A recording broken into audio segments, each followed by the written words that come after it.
Muito boa tarde a todos. Sejam muito bem-vindos a este nosso webinar com a temática Encurtar distâncias com as duas maiores economias da América do Norte, os Estados Unidos da América e o Canadá. O meu nome é Joel Pratas, sou responsável pelo Departamento de Projetos da Nerley. Ao longo deste webinar iremos analisar de que forma é que a nova política comercial definida pela nova administração norte-americana, com uma estratégia clara de reaproximação à União Europeia e ao Canadá, em conjugação com as expectativas que existem em torno da superação da pandemia, podem constituir uma oportunidade para as empresas portuguesas incrementarem as suas exportações para a América do Norte. Neste webinar temos o gosto de ter connosco o Filipe Vasconcelos Romão, que nos vai falar sobre este tema e a quem agradecemos desde já a presença e contribuição, que com certeza irá acrescentar valor e competências a quem está connosco neste webinar. Gostaria só de deixar nota que o Filipe Vasconcelos Romão é presidente da Câmara de Comércio Portugal Atlântico Sul, é consultor para a internacionalização de empresas, comentador de política internacional da RTP e da Antena 1 e é doutorado e licenciado em Relações Internacionais. Esperamos que possa ser uma sessão produtiva, interessante, e aproveito para dar nota de que na parte final deste webinar teremos um período para perguntas e respostas, convidando-vos desde já a colocarem as questões no chat. E gostaria, antes de passar a palavra, de dar um breve enquadramento, explicando que este webinar está inserido num projeto conjunto de internacionalização, que está a ser promovido pela Nerley para apoiar as pequenas e médias empresas no seu processo de internacionalização. Estará connosco a colega Sandra Marcelino, do Departamento de Internacionalização, a quem vou passar a palavra já de seguida e que nos irá explicar de uma forma breve quais são as ações e de que forma é que as empresas podem beneficiar deste projeto.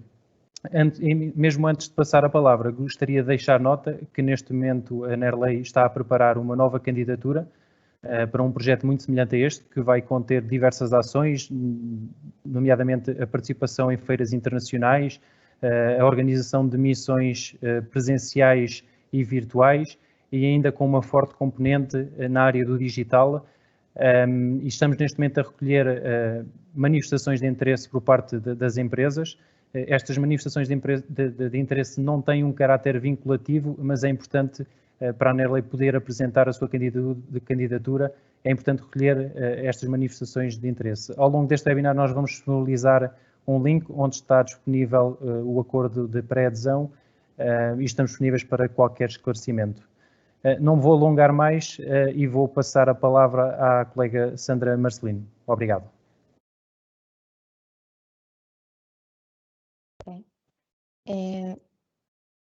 Muito boa tarde. Como o meu colega disse, o meu nome é Sandra Marcelino, faço parte do Departamento de Apoio à Internacionalização e pronto, eu gostaria de partilhar convosco aqui uma informação muito breve acerca do nosso projeto. Eu vou partilhar aqui só para o vosso conhecimento. Aguardo um instante. Ok. Acho que estão a visualizar. Ok, então, pronto, o nosso projeto é o Projeto Internacional Business 1921.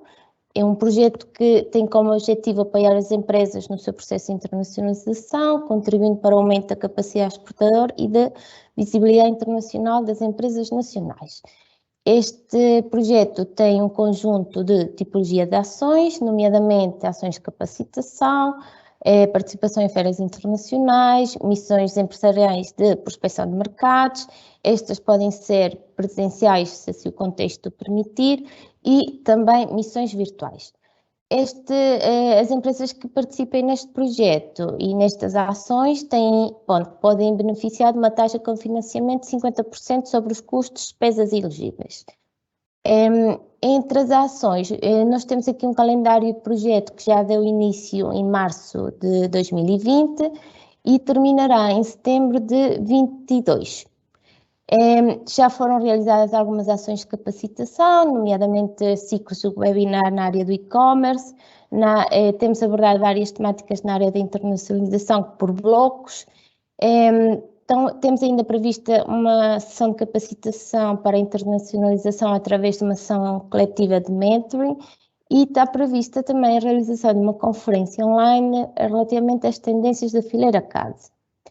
No que respeita às feiras internacionais, digamos assim, nós temos aqui um conjunto de feiras que estão abrangidas por duas fileiras distintas. Temos a fileira automóvel, onde temos a feira automecânica, uma das mais importantes, que terá lugar em Frankfurt em setembro deste ano, e no próximo ano em Madrid, uma feira mais dedicada à Península Ibérica, digamos assim, a Motortech em Madrid. Dentro das fileiras temos também a fileira Casa, onde temos aqui uma das feiras mais importantes, que é a Feira Ambiente, em conjunto, digamos, com uma amostra de produtos portugueses. Temos uma feira mais para o canal Horeca, que é Hoste e Milão, em outubro deste ano, e International Houseware Show em Chicago, também para a fileira Casa. No que respeita às ações de prospecção de mercados, digamos, temos aqui as missões empresariais, mais numa óptica de presença física. Temos prevista para este semestre, o último semestre deste ano, se o contexto assim o permitir, claro, uma missão à República Checa, outra ao Cazaquistão, e no próximo ano temos missões à Malásia, digamos, isto está aqui no âmbito de um evento dirigido às tecnologias de informação, à Polónia como amostra de produtos e ao México. Relativamente às missões virtuais, temos previsto ainda, entre este final deste semestre, início do próximo, deste ano, uma missão à República Checa e uma aos Estados Unidos. Queria só deixar aqui uma nota que realmente a questão das missões virtuais, nós perante o contexto que todos conhecemos, tivemos que nos adaptar um pouco às necessidades e exigências das empresas, não só, e realmente a NRE teve que, digamos, reformular um pouco os seus projetos na área internacional com vista a ter ações mais na ótica do virtual. As missões virtuais, pronto, digamos, foi uma ação que no último semestre do ano passado, início deste, temos vindo a prestar. E pronto, aqui o objetivo realmente é possibilitar às empresas reunir virtualmente com potenciais parceiros de negócio e também capacitar as mesmas para poderem ter um maior benefício destas reuniões. Por último, gostaria só de transmitir que, pronto, todas as empresas que desejam participar neste projeto têm que reunir um conjunto de condições. Pronto, serem pequenas ou médias empresas, terem atividades económicas que visem a produção de bens e serviços transacionáveis e internacionalizáveis. Este projeto tem uma abrangência em termos de território entre as regiões Norte e Centro. E pronto, temos aqui estes requisitos, não ter situação regularizada perante as finanças e segurança social, não ter salários em atraso, situação líquida positiva, contabilidade organizada e certificação PMI. Todas as empresas que desejem mais informações, detalhes em concreto relativamente a alguma ação aqui exposto e não só, pronto, estamos disponíveis para dar todo esse apoio e pronto, desde já agradeço a vossa atenção por estarem aqui. Bem, concluindo, posso passar a palavra ao Filipe. Filipe, por favor.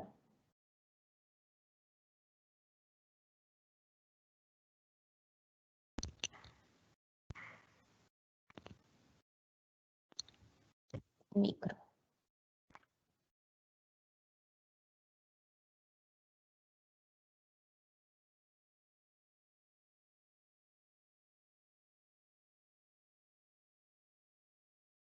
Filipe pedia para ligar o microfone, tem o microfone desligado. Não estamos a conseguir ouvir. Aparece aqui a indicação que está desligado. No canto superior direito está ligado.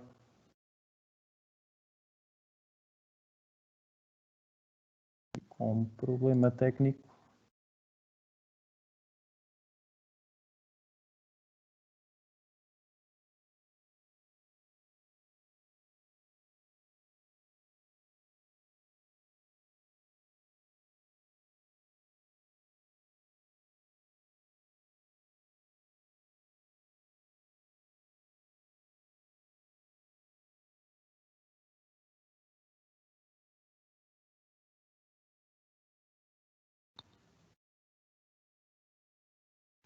Pedimos desculpa por este problema que estamos aqui a ter com o microfone, estamos a tentar resolver.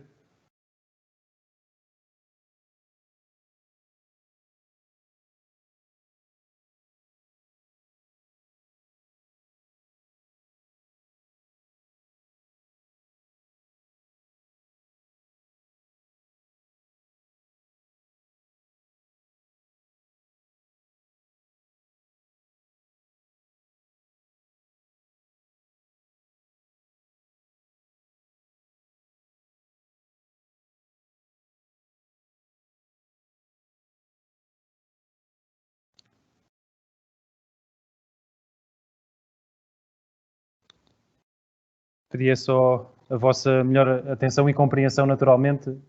Estávamos aqui com uma dificuldade técnica, não estávamos a conseguir ouvir o Filipe Romão. Neste momento estamos só aqui a fazer um último ajuste. Terá que sair do evento e voltar a entrar para ver se ficará resolvido. Esperamos e pensamos que ficará resolvido num brevíssimo espaço de tempo.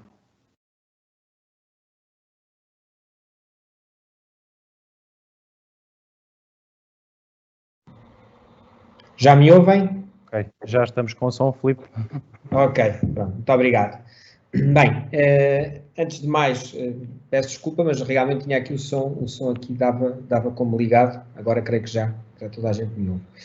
Bem, muito obrigado. Em primeiro lugar, eu gostaria de agradecer ao Nerley por este convite, na pessoa da Sandra Marcelino, do Joel Pratas. Muito obrigado pelo convite e pela possibilidade de conversar aqui um pouco com as empresas vossas associadas e que entenderam inscrever-se neste seminário, um pouco sobre este novo enquadramento dos Estados Unidos e do Canadá, da América do Norte, com a Europa, com a União Europeia.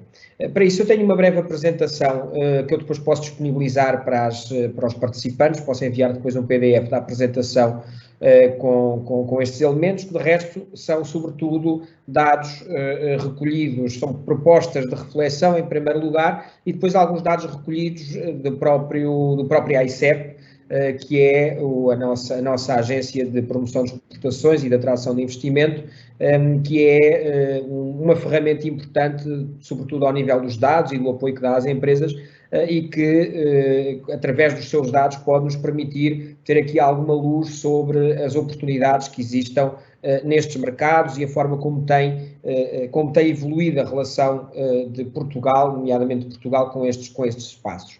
Portanto, eu proporia aqui uma lógica expositiva do mais amplo para o mais estreito, digamos assim, com um enquadramento global das relações entre a União Europeia e a América do Norte, em que tentemos aqui dar algumas pistas sobre as formas como este novo ambiente podem eventualmente ser importantes para as empresas portuguesas. Eu vou só pedir aqui um instante para colocar a apresentação e para ver se tudo corre de acordo com o previsto. Desta vez, um instante, por favor.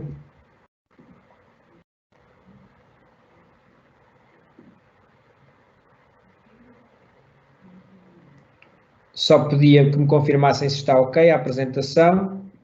Sim, está ok, Filipe. Está a funcionar, não está? Está, sim.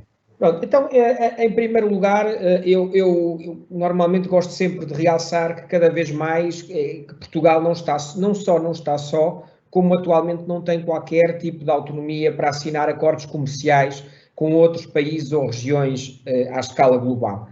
Através do tratado, sobretudo o Tratado de Maastricht e depois com a sua última versão, que é o Tratado de Lisboa, o Tratado da União Europeia e sobretudo o Tratado de Funcionamento da União Europeia, Portugal abdicou da sua soberania e transferiu essa soberania em matéria comercial e das relações entre os seus cidadãos e as suas empresas e o resto do mundo, transferiu-as para o quadro europeu, para as instituições europeias. Portanto, em tudo aquilo que nós transferimos soberania, de certa forma ficámos nas mãos da União Europeia, o que apesar de trazer alguns constrangimentos, traz um enorme benefício, é um efeito de arrastamento e um efeito de bloco. O efeito de arrastamento é todas as decisões que são tomadas através da União Europeia abrangem Portugal, e o efeito de bloco faz-se notar, uma vez que a União Europeia tem hoje mesmo, já sem o Reino Unido, representa um bloco comercial de cerca de 500 milhões de habitantes. E 500 milhões de habitantes que, em média, ganham consideravelmente ou produzem riqueza consideravelmente acima da generalidade das regiões do mundo. Portanto, isso faz com que estejamos integrados num bloco que é um bloco potente e é uma das principais economias e uma das principais áreas comerciais do mundo. Evidentemente que o desenvolvimento da União Europeia, a integração de Portugal na União Europeia, fez com que a proximidade, não só física, mas também a proximidade por pertencer a este bloco, se fizesse muito sentir nas relações comerciais de Portugal e nas exportações portuguesas, as exportações e importações. O que faz com que cerca de 70% ou mais de 70% das exportações portuguesas tenham como destino países da União Europeia. Isto porquê? Porque há um amplo acordo e uma união económica e monetária que permite que os nossos produtos e os nossos serviços sejam exportados para os outros países da União sem qualquer custo do ponto de vista arancelário, sem qualquer custo do ponto de vista aduaneiro, e também integrados num espaço que confere um estímulo e atenua ou acabou desde o início dos anos 90 com barreiras técnicas, barreiras não alfandegárias. Estamos a ver isso agora a propósito da Covid-19, se aperceberam, as vacinas que estão a chegar a Portugal dependem de uma aprovação, mais do que do Infarmed, da Agência Europeia do Medicamento. Isto faz parte de um quadro de integração económica e, sobretudo, um quadro de integração comercial, em que colocamos em agências e entidades europeias estas funções que tradicionalmente pertenciam aos Estados nacionais. Um segundo aspecto que é importante ter em conta é que esta união potenciou e tornou a economia portuguesa muito mais aberta, mas muito mais aberta não só aos parceiros europeus, mas também a outras regiões do globo.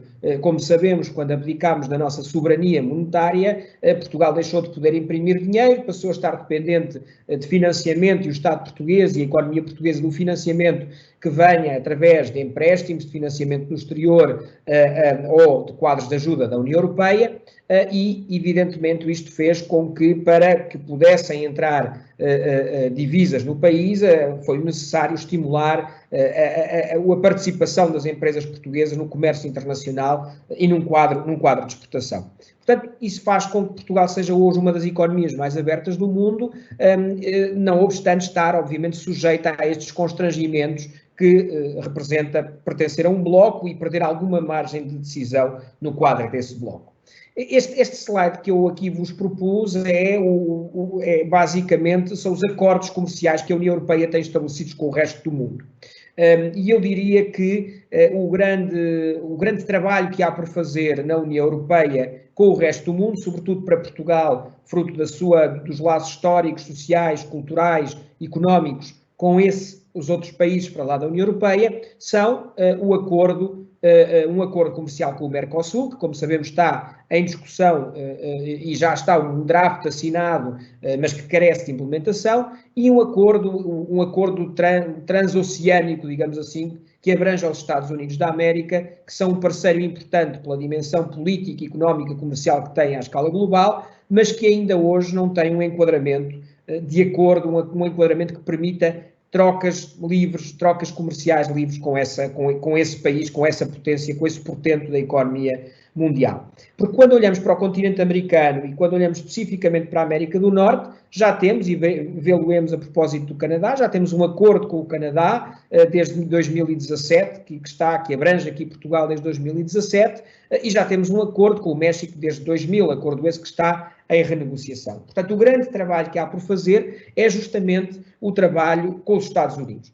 E não deixa de ser contraditório este facto, este processo, tendo em conta o facto dos Estados Unidos terem sido os grandes impulsionadores da construção europeia depois da Segunda Guerra Mundial e os grandes impulsionadores do alargamento da construção europeia no final da Guerra Fria. Portanto, aqueles que são os nossos principais aliados do ponto de vista europeu, em matéria militar, em matéria de segurança e defesa, em matéria de coincidência cultural e de alinhamento cultural, histórico, há um trabalho por fazer com estes países. Com este país, aliás, com os Estados Unidos da América. Temos que ter em conta, não obstante, e apesar do discurso político a partir da Europa ter vincado muito a culpabilização pelos 4 anos da administração Trump e que são, obviamente, e são responsabilidade da administração Trump, um importante retrocesso na relação e no potencial de desenvolvimento das relações comerciais entre os Estados Unidos e a Europa, nós, quando olhamos para a União Europeia, eu julgo que temos que ter em conta 3 ou 4 aspectos que fazem e que atenuam e que servem para atenuar esta visão que muitas vezes temos manicaísta e de pensarmos na União Europeia como o parceiro bom e injustiçado em detrimento dos outros, como a China ou os Estados Unidos, que querem concorrer contra o comércio internacional. Não. A União Europeia, fundamentalmente, é uma potência comercial, como já vimos, mas é uma potência comercial protecionista. É uma potência comercial liberal do ponto de vista interior, das suas fronteiras interiores, ou seja, uma vez entrando dentro da União Europeia ou sendo produzido na União Europeia, um bem circula com a maior das facilidades, mas é difícil colocar esse bem dentro da União Europeia. Estamos a vê-lo, de resto, não só nas negociações entre os Estados Unidos e a Europa, mas também, por exemplo, no acordo e na negociação entre os Estados Unidos e o Mercosul, entre a União Europeia e o Mercosul. Portanto, há muitas vezes um risco da concorrência que faz com que os empresários pressionem os governos nacionais, que por sua vez pressionam as instituições europeias no sentido de atenuar ou de amenizar acordos comerciais a todo o custo. Esse caso vê-se, por exemplo, um dos grandes constrangimentos à celebração de um acordo entre a União Europeia e os Estados Unidos da América é o setor agrícola, nomeadamente a pressão que os franceses fazem, porque temem a entrada, a invasão, como na terminologia corporativista francesa, a invasão de produtos agrícolas norte-americanos, que é uma economia agrícola totalmente diferente e que tem uma estrutura produtiva agrícola completamente diferente e muito mais massificada que a europeia, e há aqui receio de que essa entrada e essa competitividade norte-americana se faça sentir ao colocar os seus produtos dentro do território europeu. Portanto, não é apenas o Trump que foi o grande bloqueio a este acordo. Dentro da União Europeia há receios dos riscos gerados pela concorrência, receio de perda de cotas de mercado, receio de perda de competitividade ou que o consumidor escolha opções mais competitivas, mais baratas, e isso faça gerar perdas, nomeadamente no setor agrícola, aumento do desemprego e diminuição da riqueza. Isto é o que acaba por levar à tal resistência à abertura ao exterior, que não se faz sentir exclusivamente com os Estados Unidos, faz-se sentir também com o Brasil, faz-se sentir com a Argentina. Os franceses, por exemplo, em 2019, Macron, o presidente francês, foi muito crítico de Bolsonaro pela questão dos incêndios, do desmatamento da Amazónia, etc., mas obviamente há também aqui uma agenda que não é pública, uma agenda mais escondida, que é dos receios de que a entrada de produtos agrícolas brasileiros na Europa leva a tal perda de competitividade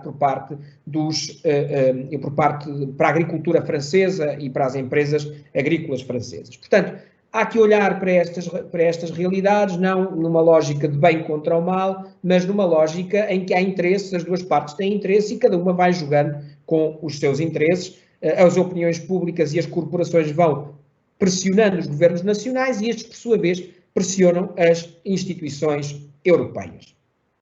Ora bem, do ponto de vista do que tem enquadrado a relação entre a União Europeia e os Estados Unidos e criado constrangimentos, nós temos uma base que tem vindo, que foi impulsionada durante a administração de Barack Obama, que é o Transatlantic Trade and Investment Partnership, que é o TTIP, que esteve muito em voga até 2017 e que fazia frequentemente títulos de jornais económicos, títulos de notícias de sites de economia, porque julgava-se e considerava-se que este poderia ser o principal acordo comercial, poderia criar uma dinâmica económica sem qualquer precedente na história e sem qualquer comparação possível no espaço. Portanto, os dois espaços que significam economias mais robustas, economias mais desenvolvidas, iriam celebrar um acordo que permitiria que no Atlântico Norte houvesse uma livre circulação de bens com todo o potencial que existe do ponto de vista da expansão do comércio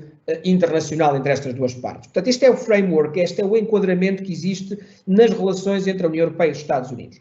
Como todos nós sabemos, de janeiro de 17 a janeiro de 2021, houve uma administração norte-americana que era uma administração manifestamente protecionista. E é necessário ter em conta que o quadro político norte-americano, muitas vezes ao contrário da percepção que temos na Europa e do enquadramento político europeu, o quadro político norte-americano indica que quanto mais à direita um governo é, mais protecionista esse governo é. Isto é uma tradição histórica, é uma tradição que vem desde o século XX, desde a Primeira Guerra Mundial, desde as resistências que há por parte dos setores mais conservadores norte-americanos à participação dos Estados Unidos na Primeira e na Segunda Guerra Mundiais. Há esta ideia de uma certa autarcia, o mercado interno é grande, o mercado interno é robusto, há acesso a matérias-primas, logo os norte-americanos devem organizar-se com o mercado interno e não tanto olhar para o exterior. Ora bem, Trump corporizou como ninguém esse protecionismo e esse regresso ao protecionismo, não só do ponto de vista político, não tem um grande interesse aqui para nós, mas sobretudo do ponto de vista económico, o que depois teve como máximo expoente a guerra comercial com a China, com a República Popular da China. E se recordarem bem, até há alguns meses, nós tínhamos frequentemente também nas notícias uma espécie de leilão entre os Estados Unidos e a China acerca de quem impunha tarifas aduaneiras mais altas para dessa forma gerar um ambiente protecionista e conseguir, teoricamente, fomentar a indústria interna. Este era o grande objetivo dos Estados Unidos. Trump ganhou a eleição com um programa que visava o regresso da indústria clássica, digamos assim, da indústria pesada à economia norte-americana, e isto só se poderia fazer, obviamente, tendo em conta a perda de competitividade das últimas décadas, através da imposição de barreiras alfandegárias que impedisse a entrada de aço, de maquinaria e, obviamente, de outro tipo de produtos dentro dos Estados Unidos da América. Para a Europa e para o que nos interessa também aqui, há aqui uma expressão muito clara que é a guerra comercial entre a Boeing e a Airbus. A Airbus é talvez, digamos, a máxima expressão do que resta de indústria pesada na Europa.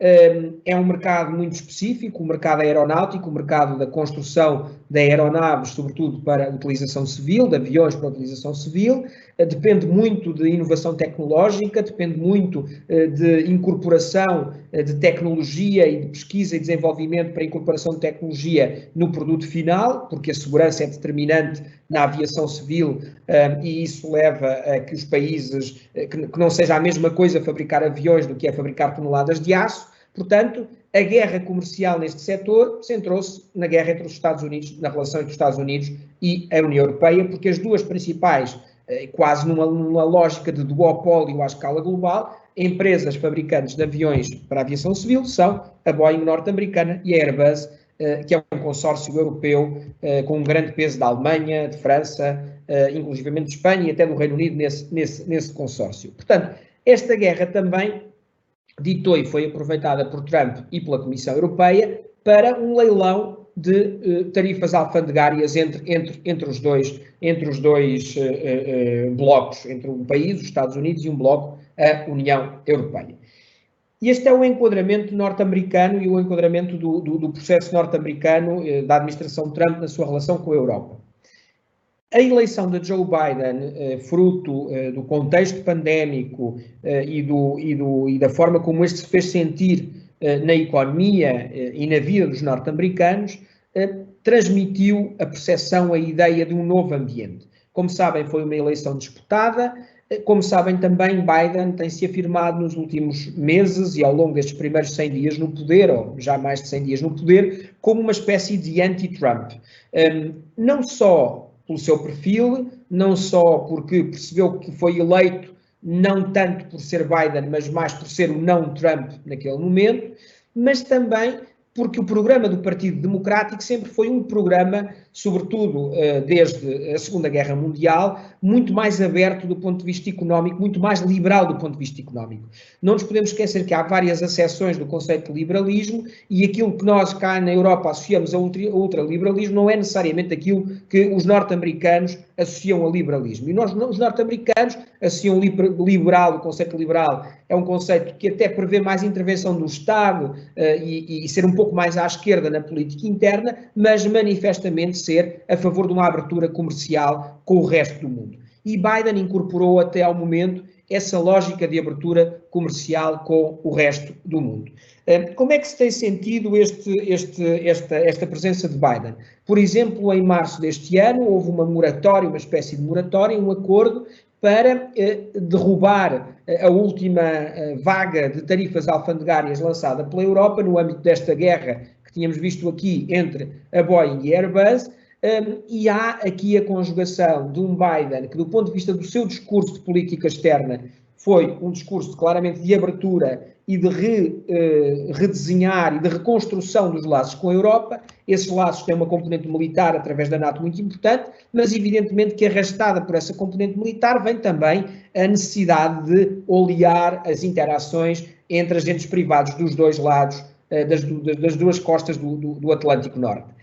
E esse é, neste momento, um dos principais pontos da administração Trump, de Biden, derrubar a lógica protecionista, manter a tensão em relação à China e à Rússia, mas reconstruir os laços da Europa. Isto pode ser uma oportunidade muito importante, porque demonstra que há aqui uma abertura, não para atuar de uma forma cega em relação a todos os parceiros externos, como é o caso dessa atuação da administração Trump em relação a tudo, um protecionismo cego, fosse em relação aos latino-americanos, aos canadianos, aos europeus, aos chineses, a quem quer que fosse. Agora vamos passar a ter uma conjugação de protecionismo e liberalismo mais seletivo. Reconstrução dos laços com a Europa, reabertura da Europa, atenuar aquilo que é passível de atenuar no imediato, que são estas barreiras alfandegárias que foram lançadas nos últimos 4 anos com a Europa, mas manter atenção em relação à China. E isto aqui, Biden pode perfeitamente, e há uma componente, uma parte da administração Biden, que entende que a reconstrução com a Europa é um aspecto para reforçar, sobretudo para ganhar peso na Guerra Fria ou na nova Guerra Fria a que estamos a assistir, nomeadamente com a República Popular da China. Em termos práticos, o que são os Estados Unidos? Eu julgo que este aspecto é importante. É a principal economia global e, como é óbvio, a principal economia global, mesmo que represente pouco em percentagem como mercado potencial para as nossas empresas, para um tamanho, para uma economia como a portuguesa, para um setor exportador como o português, já representa algo muito significativo. É a principal economia mundial do ponto de vista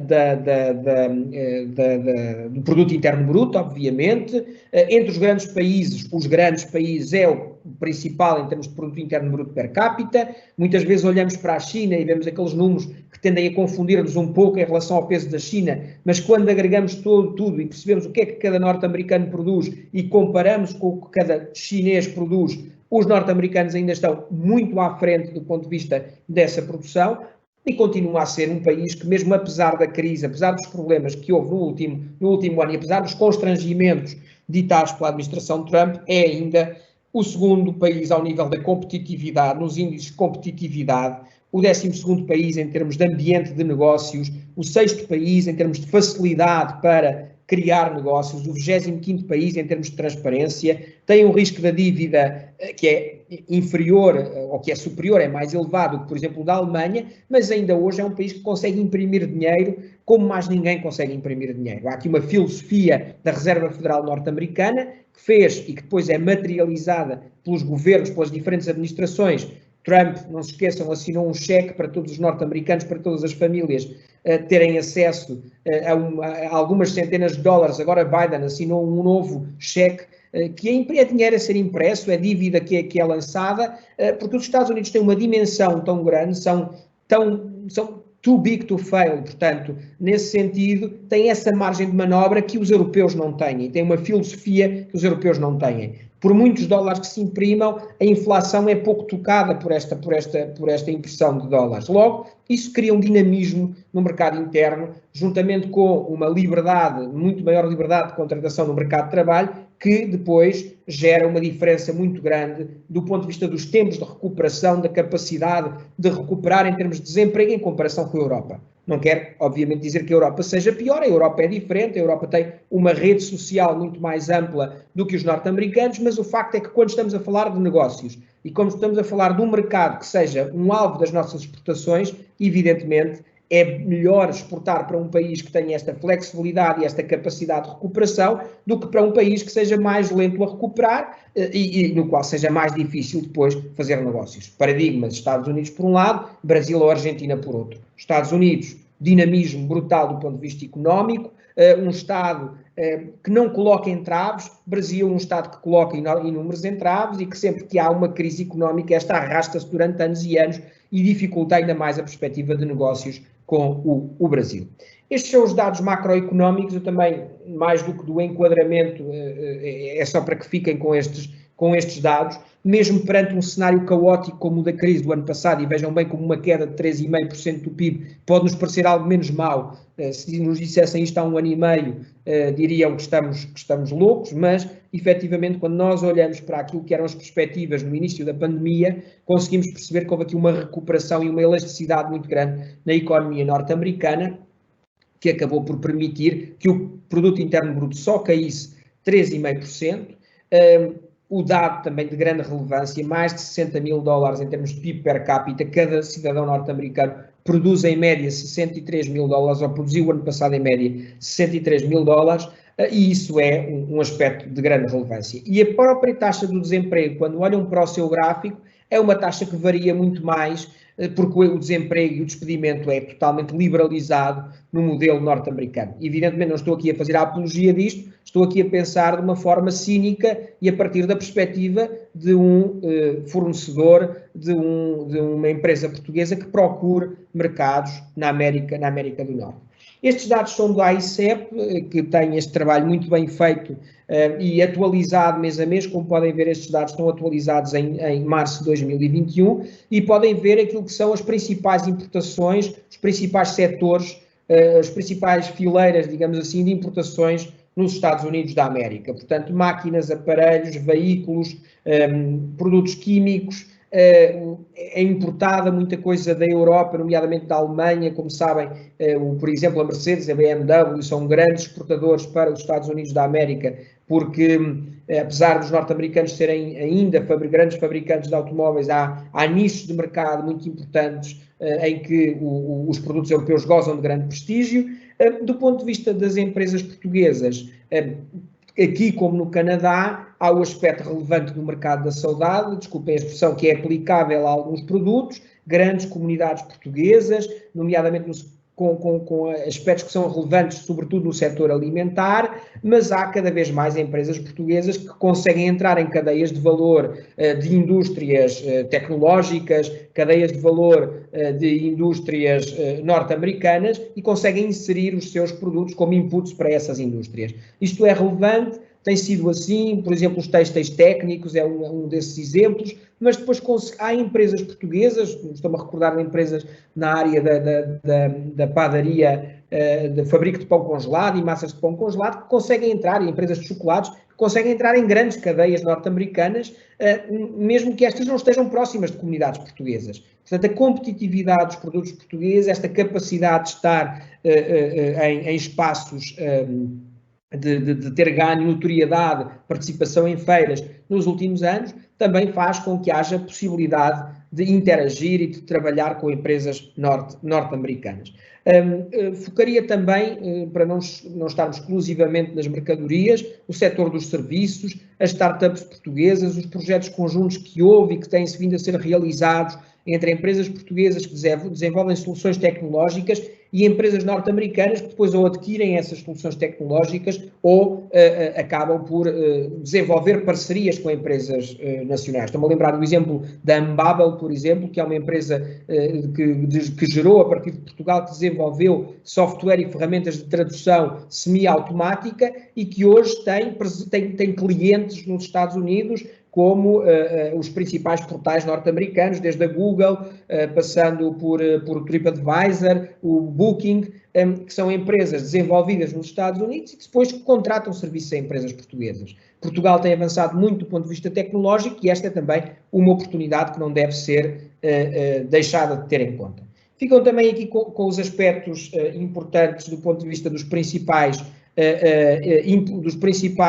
exportadores para os Estados Unidos. Portanto, estes são os países de origem da maior parte das importações norte-americanas. China, obviamente, este é o grande ponto que tinha levado ao debate com Trump nos últimos 4 anos, mas também o México.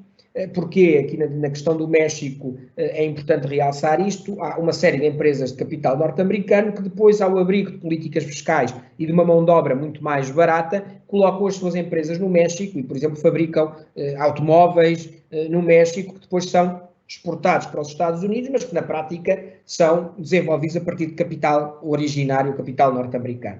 A proximidade é muito relevante, como de resto no quadro europeu, o que até certo ponto faz com que, ao contrário do que se pensava inicialmente, López Obrador, que é o presidente do México e um homem de uma esquerda populista, tenha tido um bom relacionamento com Donald Trump, justamente porque tinha interesse em preservar estes nichos de indústria e os Estados Unidos, que é manifestamente quem fornece e quem paga grande parte das exportações feitas a partir do México.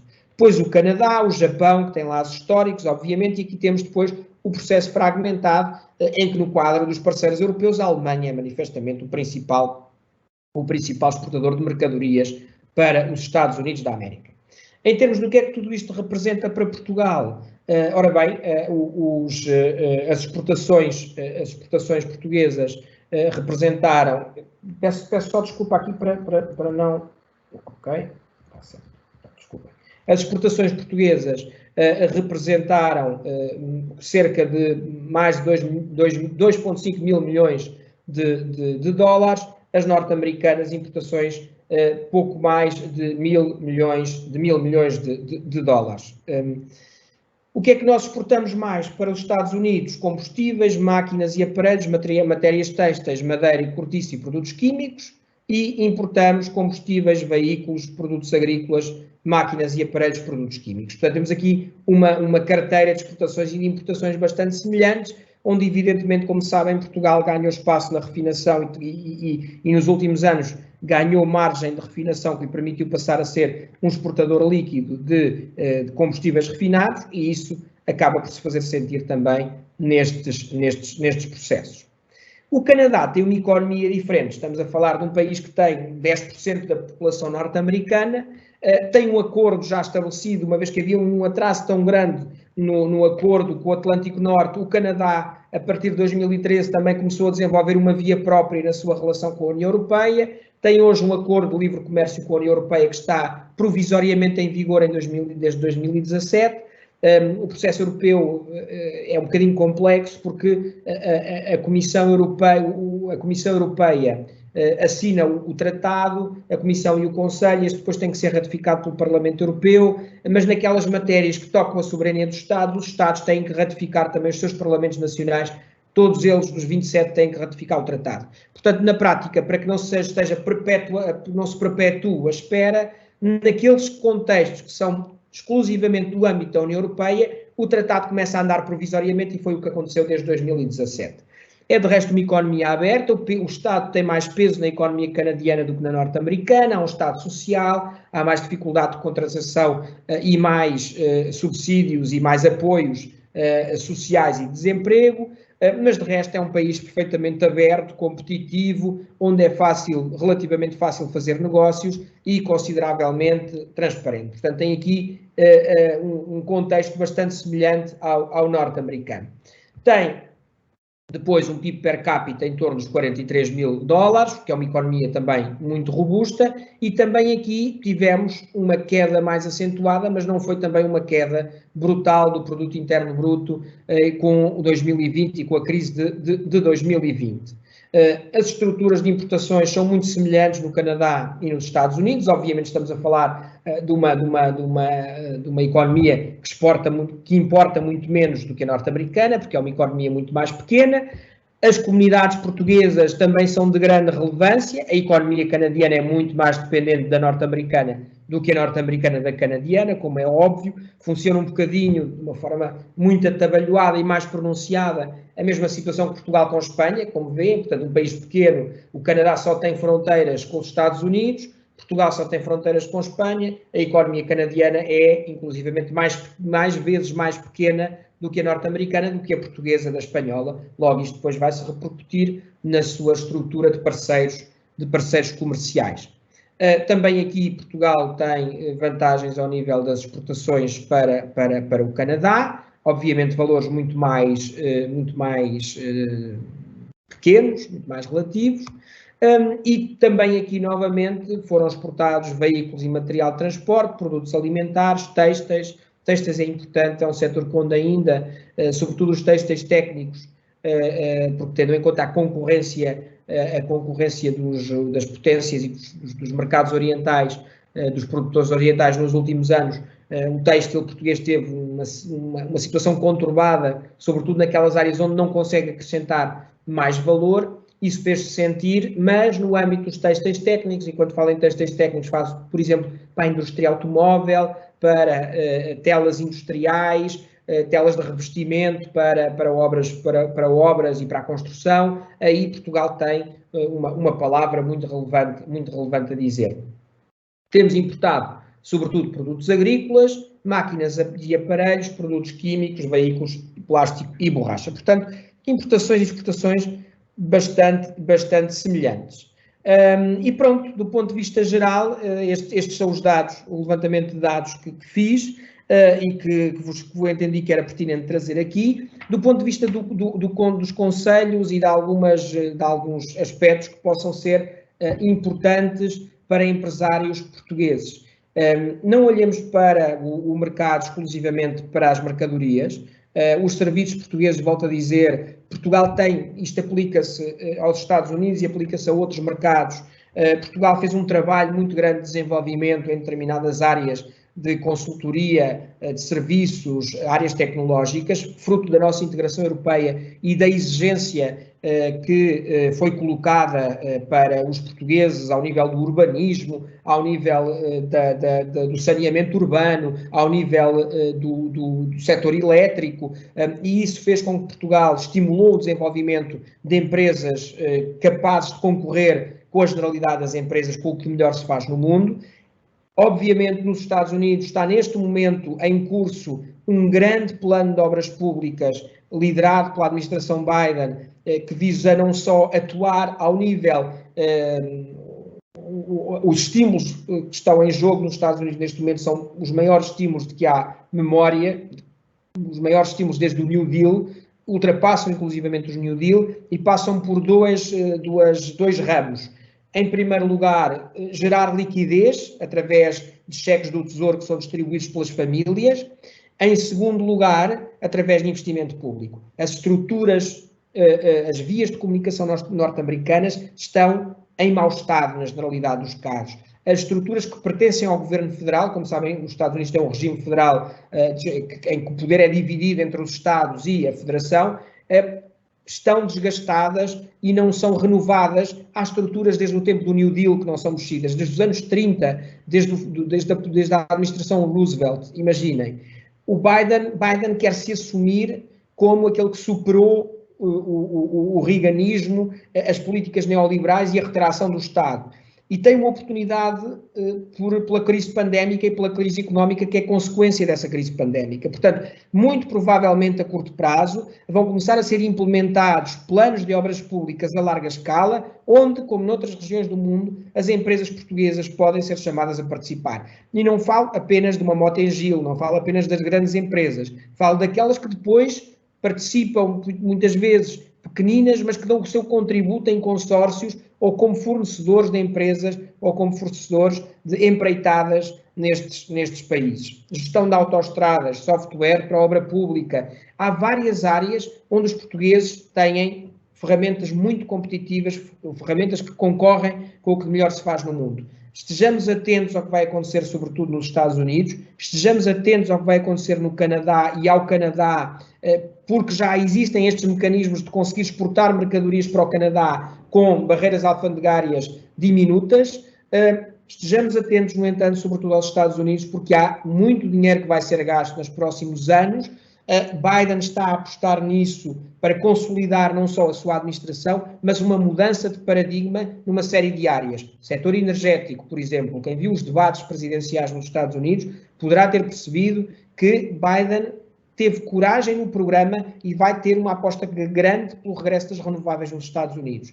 E aqui sabemos que Portugal, com a EDP Renováveis, está presente nos Estados Unidos, mas também sabemos que há um conjunto de empresas muito alargado que fornecem EDP Renováveis, que fornece peças para aerogeradores, por exemplo, que fornece software para a gestão da produção elétrica, e é necessário estar atento às oportunidades que vão surgir aí. Eu julgo que a partir daí este aspecto pode ser importante e pode haver aqui um novo contexto, um novo enquadramento na relação do Atlântico Norte que possa ser de grande interesse para as empresas portuguesas. Eu por agora ficava à vossa disposição para comentários e para responder a perguntas. Aquilo que eu não conseguir responder, não vou fingir que sei, posso pedir depois à Sandra e ao Joel que me reencaminhem e-mails e eu dou a resposta durante esta semana, se houver aqui alguma situação que seja mais técnica e que não esteja ao meu alcance neste momento. Muito obrigado. Okay. Muito obrigado, Filipe, pela excelente apresentação. Deu para perceber claramente que existem, face esta mudança no contexto norte-americano, que vão surgir e já existem e vão surgir ainda mais oportunidades para as empresas portuguesas em diversos setores que teve a oportunidade de elencar. E acho que vai ser uma excelente oportunidade para as empresas portuguesas aproveitarem. Relativamente às questões, temos aqui já uma questão. Alguém pergunta quais são as principais diferenças numa empresa que tenta fazer uma abordagem comercial aos Estados Unidos ou ao Canadá, ou se é que existem diferenças. Bem, ouvem-me? Estão a ouvir? Sim. Ok, bom, obrigado. Não, desliguei um bocadinho o microfone, depois voltei a ligar, pensei que tivesse... Não, eu julgo, a economia norte-americana é uma economia muito mais liberalizada e é uma economia que tem um grau de desenvolvimento do ponto de vista da sua estrutura empresarial, provavelmente com poucas outras potências e outros Estados que se comparem aos Estados Unidos da América. E é óbvio, quando nós tentamos interagir com empresas de uma das principais ou a principal potência mundial, há sempre talvez maiores dificuldades e às vezes maior dificuldade no acesso aos decisores do que quando estamos a falar com empresas de um país mais pequeno. Depois, do ponto de vista do Canadá, a forma como o Estado canadiano se organiza e a cultura canadiana é talvez uma cultura de interseção entre a europeia e a norte-americana. De interseção entre a cultura europeia e a cultura norte-americana. Portanto, à partida pode haver uma maior proximidade. Há um enquadramento excelente das comunidades portuguesas no Canadá. O Canadá tem a questão do Quebec, que fala francês, por exemplo. Há um dualismo linguístico no Canadá. A maior parte do Canadá fala inglês, mas no Quebec, como sabemos, onde também há comunidades portuguesas importantes, fala-se francês, sobretudo francês. Isso pode levar ali alguns aspectos, algumas peculiaridades, olhando para esse segmento do mercado canadiano, mas sobretudo os norte-americanos têm essa questão. Há um enorme profissionalismo, modelos de gestão muito avançados, uma especialização altíssima, esta tradição que nós temos, por exemplo, nas empresas, que é uma das grandes mais-valias portuguesas, a flexibilidade, o pragmatismo, a capacidade de se ajustar em determinados mercados. Eu tenho visto isso, eu tenho tido a oportunidade, já levei e colaborei em 20 missões empresariais à América Latina, levo empresas, sobretudo PMEs, é preciso realçar que estamos aqui a falar para pequenas e médias empresas. Eu acho que isso é sempre muito relevante e são aquelas que precisam mais de algumas luzes, de algum apoio. Isto é importante. Eu tenho levado exclusivamente pequenas e médias empresas a estes mercados. E uma das grandes vantagens que eu me apercebo nas empresas portuguesas é essa flexibilidade, essa capacidade de adaptação. É uma empresa que faz caixilharia e que já trabalhou com projetos de infraestruturas enormes, com grandes hotéis, com edifícios com 40 andares, mas depois também é capaz de ter uma solução para vivendas, também é capaz de ter uma solução para naves industriais. Nos Estados Unidos, o que nós nos apercebemos é que a estrutura empresarial é muito mais especializada e dificilmente será possível encontrar uma transversalidade tão grande. Portanto, eu diria que este é o principal desafio às empresas portuguesas. Foco no inglês, começa a haver uma oportunidade na zona do Texas e na fronteira com o México.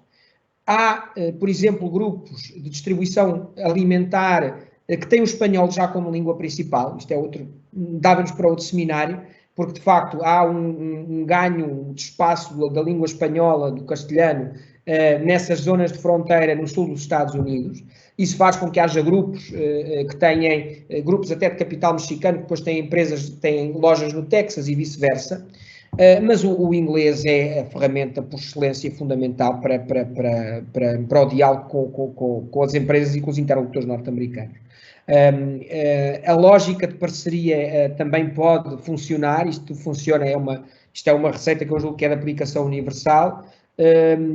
As grandes dificuldades que surgem no encontro do cliente final, que deve sempre ser realçado e que também é transversal aos mercados, e fundamentalmente eu julgo que as empresas devem levar, e para o mercado norte-americano isso ainda é mais importante, levar muito bem definido aquilo que pretendem vender.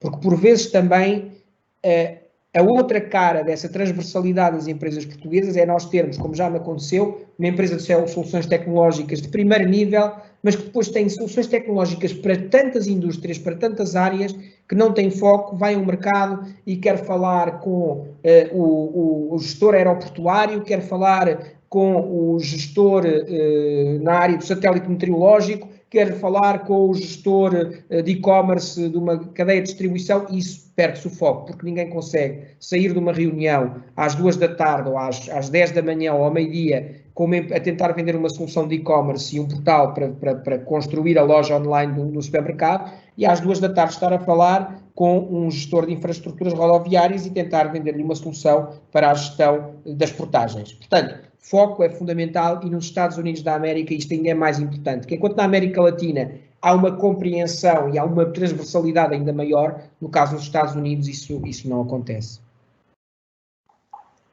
Okay.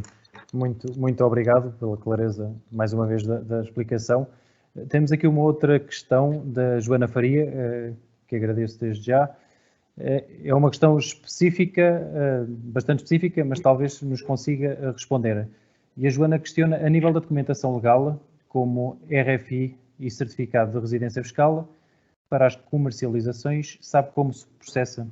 Existem clientes e subcontratados que informam que apenas podem pedir uma vez o certificado de residência fiscal quando a criação da empresa, mas legalmente é-nos informado que apenas podemos considerar a validade destes documentos de 1 ano. Tem noção destas questões mais legais?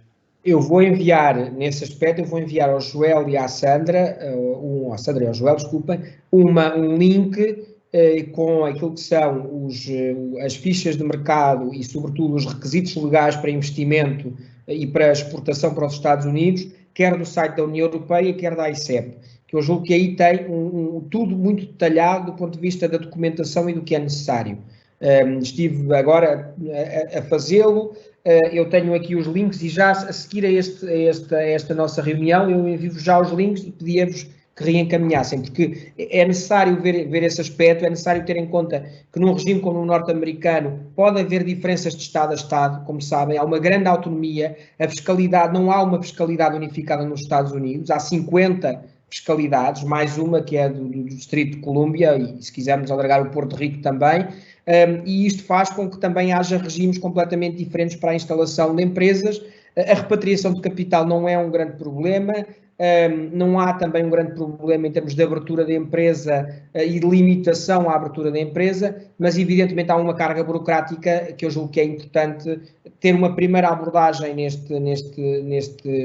através destes portais, e depois eu aconselho, falem também com os gestores da ICEP, porque eles são funcionários públicos, a ICEP é um instrumento de grande eficiência e com gente muito competente e que está ao serviço das empresas portuguesas das personalidades individuais, das pessoas individuais que pretendam interagir e fazer negócios com os países onde ela está localizada, onde as suas delegações estão localizadas. Ok, agradecemos já. Temos aqui uma outra questão, não é bem... Eu prefiro dar esses dados todos, porque não estar aqui a enunciar 2 ou 3 documentos e faltar uma série de coisas. Sim, naturalmente. Mas eu reencaminho essa informação toda direcionada. Ok. Temos aqui um outro, não é bem uma questão, é um pedido também, se poderia sugerir fontes de informação para que as empresas possam consultar informação atualizada, pronto, para conhecer melhor as especificidades do mercado dos Estados Unidos da América e onde é que poderão encontrar essa informação atualizada. Há pouco, durante a sua apresentação, referiu alguns dados da ICEP que estavam bastante atualizados, eram de março. E apesar de serem dados um bocadinho mais de contexto e não tanto práticos, não sei se haverá algum... Eu aconselho a isso a duas coisas. Nós temos, além da ICEP, evidentemente que há agências de promoção de exportações que são maiores e de países maiores. Há uma entidade que se chama ICEX, de Espanha. Não se esqueçam que o enquadramento comercial de Portugal é idêntico ao de Espanha, porque pertencemos ao mesmo bloco, e têm relatórios setoriais. Eu também vou encaminhar, só tem que ser feita uma inscrição, não é necessário, para os relatórios mais pesados, é necessário fazer uma inscrição no site e para poder fazer o download do PDF, mas aí têm relatórios pormenorizados sobre vários setores. E como é óbvio, os espanhóis têm mais margem de manobra que os portugueses do ponto de vista financeiro e essa agência funciona bem. Mas de resto depois também há a britânica, mas aí os relatórios são pagos, mas também têm outras europeias que vos podem dar e eu posso enviar-vos os links agora todos no e-mail. Ok, agradecemos para enviarmos aos participantes. Pronto, não temos mais nenhuma questão colocada pelos participantes, também já estamos aqui em cima da hora. Da minha parte, resta-me agradecer a presença de todos, agradecer em particular ao Filipe Romão pela presença e pela clareza da explicação. Acho que existe aqui, chegamos à conclusão que existe aqui muitas potencialidades para as empresas aproveitarem. E pronto, é só sabermos fazer esse trabalho. Pronto, da minha parte, muito obrigado. Muito obrigado, mais uma vez, ao Nerlei, à Sandra Marcelino, ao Joel Pratas, ao Eduardo pela ajuda e pelo apoio técnico, e estou à vossa disposição e eu vou organizar aqui um e-mail para vos enviar ainda hoje com estes vários aspectos que podem ser mais esclarecidos. Muito obrigado a todos e alguma questão estamos completamente disponíveis. Muito obrigado. Obrigada a todos. Boa tarde.